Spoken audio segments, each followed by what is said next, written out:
Witch of the Woods. I grabbed a gnome by his leg just outside the woods. I held him upside down with both my arms. He grunted and swatted his stubby hands at me, but once I said I had a message for him to deliver, he clapped his hands and smiled, showing tiny yellow teeth. I set him down and recited my message. For Red, I know you're mad at me and this might make you madder, but I'm going to see the witch. If I don't return, please take care of Milk and Nothing. Rump. Now repeat and be quiet. Only Red should hear this.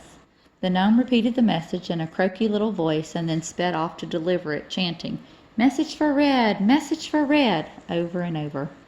I stood on the edge of the woods. They were so dark you could hardly tell that it was daytime, and spring's warmth seemed far away. There was a clean blanket of snow on the ground, and it was unnaturally quiet. It should have looked peaceful, but it felt eerie.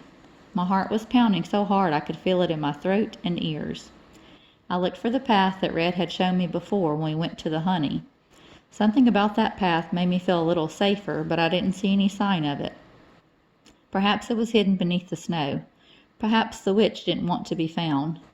I started to think that this was a very stupid idea. Just as I was about to turn back, a twig snapped and Red appeared, her cheeks and nose rosy with cold and her breath raspy from running. "What do you mean you're going to see the witch?" Red asked. "I have to," I said. "Rump, witches don't help with things like this. It's not that they can't, they don't like to, and even if they do, sometimes they cause more trouble. Opal is in trouble because of me." My chin began to tremble.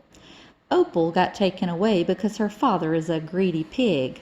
"No," I said, "because I spun all that gold, and then I traded it with the miller even though you told me not to. And then I tried to hide the gold, but I dropped it right in front of the king." I held my breath to keep the tears from spilling over. Red was stunned into silence. She probably thought I was a bigger numbskull than ever. I thought she might hit me over the head again or punch me in the nose. Instead, she grabbed me by the arm and pulled me into the woods. "What are you doing?" I asked. "I'm taking you to the Witch of the Woods." "You are? You know where she lives? How?" "Just stay on the path."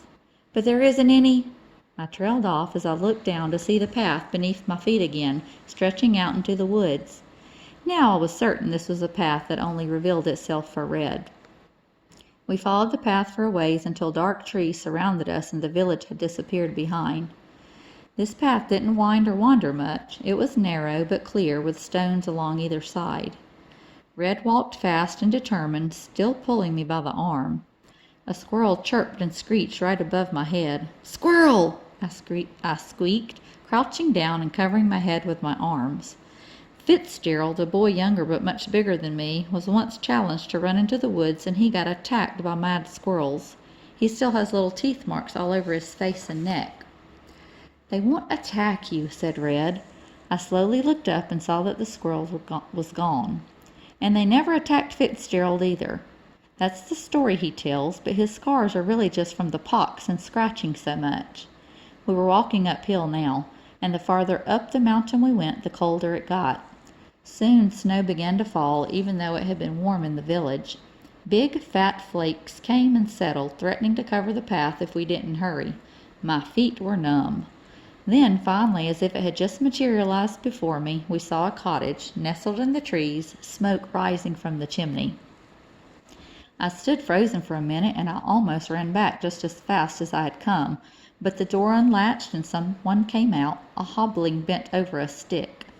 I stared, my mouth hung open. "Red, child, is that you?" said the old woman. "Hello, Granny," said Red. "Rump wanted to see you." My mouth ran dry. Red's Granny? The Witch of the Woods? Red's Granny was the Witch of the Woods? My tongue got all wrapped around my teeth. Your Granny? Your Granny's the "She's not actually a witch," Red said defensively. "She's perceptive." The witch laughed. "Yes, very," she said with a wink. "You have very good senses, Granny. Ears and eyes and nose and all. It's part of your destiny." "Oh, and what a treat to feast my senses upon. Well, come on in, my boy. I've been waiting for you. I'm sorry about your gran." Red's Granny didn't look how I always imagined a witch would look. She was old, of course, but she didn't have warts or green teeth, and her smile was sincere and inviting. Maybe witches were supposed to be inviting so they could lure you in to chop you to bits and put you in stew. "Come on, I've got a stew brewing in the fire." I stepped back again. "Stew? What kind of stew?" "She's not going to eat you, Rump." Red shoved me forward. Then I smelled the stew. My mouth watered. It smelled so delicious. I walked in the door. At first I saw what I would expect to see in a witch's lair. There were bottles everywhere, tiny vials to giant jugs. It was too dim to see inside of them, but I imagined they contained eyeballs, blood, snakes, or roaches. Little fingers, maybe. A hen clucked and rattled its cage in a corner. Herbs and plants and flowers hung from the ceiling. They looked very fresh, and I wondered how she managed to grow things in the frozen ground, not to mention in a haunted wood. By the fireplace there was a giant pot. That's where the witch would put all my little chopped pieces, no doubt. The witch, or Red's granny, I didn't know how to think of her now, beckoned me over to the fire. The pot was full of broth and vegetables I hadn't seen in ages, even though I had been eating a lot. Basil, celery, onions, meat, and other smells reached my nose and made my stomach rumble. "So," said the witch, blocking the path to the stew, "the trouble has begun." "Begun?" I asked. "Oh, you're just getting started, my boy," she laughed, a wheezing cackle. "Spinning gold? Bargaining with the miller? Great mountains, boy, where did you ever get such an idea? What would your mother say? And how things come full circle." She laughed some more. "It's not funny," I said. "No, it's not," said the witch. "It's dreadful. So dreadful I have to laugh, not to cry." I was starting to feel surly. I hadn't come here to be teased. "What do you know about my mother?" "Sit." The witch pointed to a chair by a spinning wheel, and I froze. "I don't want to," I said. I would never touch a spinning wheel again. Never. The witch ladled a bowl of steaming stew and held it before my face. "I'm not asking you to spin." "I don't want to," I said. "Then don't. Now sit." I sat on the floor, and she chuckled and handed me the stew. I sniffed it. Could you smell poison? Poison or not, it smelled delicious. I took a steaming spoonful and let it sit in my mouth until I had sucked out all the flavor before swallowing. I had never tasted such a wonderful stew, full of flavors I couldn't name. "Now then," said the witch, "did your gran ever tell you why your mother left yonder?" I shook my head. "I never even knew she was from yonder, not until Red told me." Where to begin? Well, I suppose the best place to start is the beginning. Your mother was a born spinner. Here on the mountain we search for gold, in the valley they farm, and in yonder they raise sheep and gather wool. They dye their wools, and they weave, and they knit and spin. Your mother was one of the best, an unusual spinner. She had special gifts." "You mean she was a witch?" I said. "Well, I don't think that word means what people think it means. Magic is nothing but transformation of what is already there. The gold in this very mountain is embedded in dirt and rock. How did it become gold? The earth is full of mystery and magic, and so was your mother. So yes, in that sense she was a witch. Spinning with magic was in her blood." I looked down at my hands, wondering if I could see the spinning blood in my veins. "But every strength can become a weakness. Your mother foolishly abused her magic." "My mother was not a fool," I said. "An innocent fool," the witch said, cutting me off. "But she didn't understand the power of her transformations. She didn't realize they would rob her of her life. When she came to this mountain, she was nearly at her end.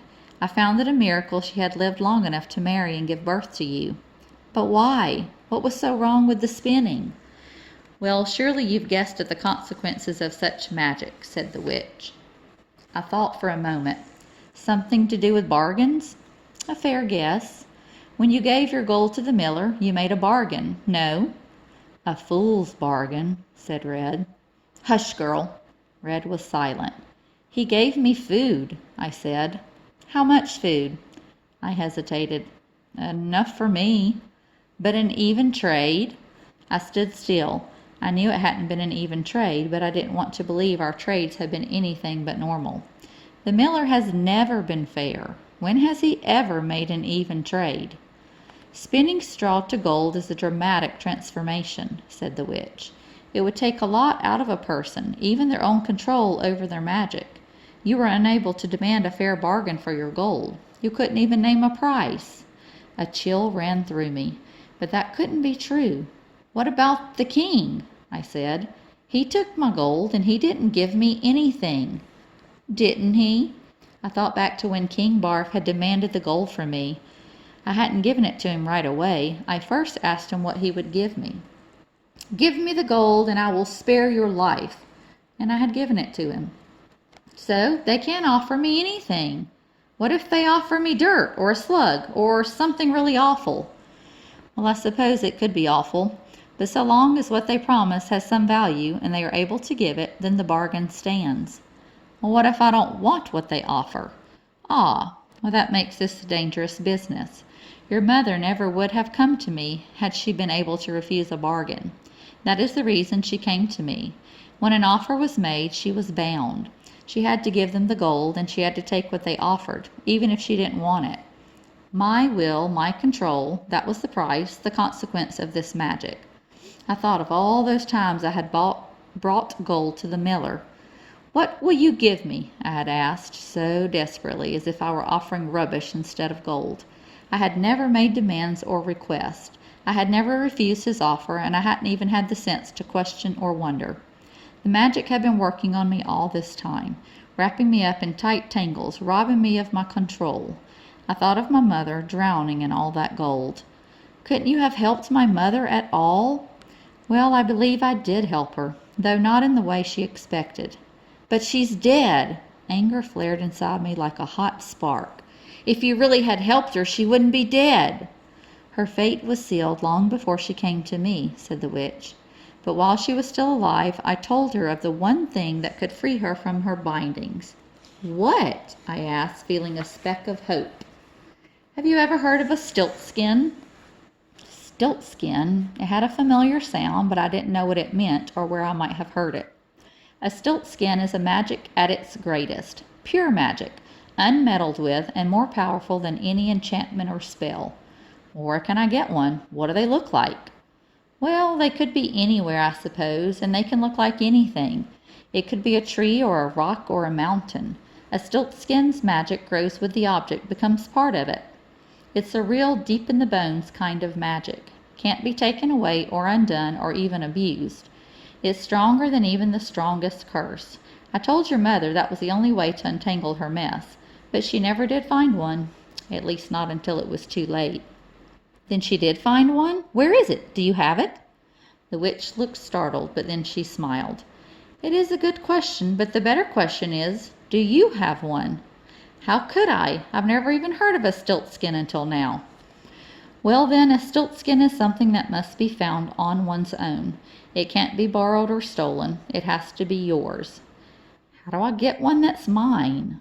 "Well," the witch paused and waited, certain she was about to tell me some great mystery, a secret that would make everything clear. But all she said was, "You have to look." Witches are absolutely no help at all. "What about her family? Did my mother tell you about her family in yonder? Do they spin too?" "Likely they do. She mentioned some sisters, but never went into any great detail, not even whether they knew of her troubles. She may have run away before they found out." "But they could know?" I said. "If I found my mother's family, they might be able to help me." "Help!" I suddenly remembered the reason I had come. "Opal," I said, "the miller's daughter. I have to help her." Red snorted. "Help her? You mean spin all the straw into gold for her?" "Well, shouldn't I?" "Rump, don't you understand what Granny was just explaining about the spinning and the bargains? What if Opal promises something really foolish?" "How bad can it be? She wouldn't offer something too horrible." "Strange promises can come out of the desperate," said the witch. "Sometimes it's best to leave others' destinies alone." "And what of my own destiny?" I asked. The witch's bright gaze pierced me right through. "It's yours to find, along with your name," she said. "It's getting dark," said Red. "We have to go now. Mother will worry." Gran would have been worried too. I wish she were here to worry over me. We made to leave until the witch said, "Wait!" I turned around. She came forward with her hand in a fist. "Hold out your hand." She reached out, and for a moment I thought she was going to give me something special, maybe something magical that would help me. She dropped a speck in my hand, and all my hope drained away. "Oh, thank you. A seed." She had given me a tiny seed. What good would a seed do me in a mountain that refused to grow anything but pine trees and wild shrubs? "Little things can grow big," she said. I put the seed in my pocket and nodded, too exhausted to argue. "One last thing," said the witch. "Watch your step." Red and I walked in the snow, the stones on either side of the only sign of the path. We didn't talk the whole way home. We were both thinking, though, and probably about the same things, but in different ways. I was thinking that I should help Opal. Red was thinking that I shouldn't. I was thinking about bargains and death. Red was thinking I was an idiot. My thoughts turned again to the name and my destiny. Maybe there was more to it than I really knew. I felt as if I were hovering just above me, but I couldn't grasp it. I did have a whole name. My mother had whispered it in my ear, and somewhere in the world it existed, or I wouldn't be here. That's what I thought, anyway. But for now, I wondered if the destiny I was following was connected to my real name or only the bit of the name I knew. Just as we approached my cottage, I stepped into a ditch and went sprawling. So much for heeding good advice.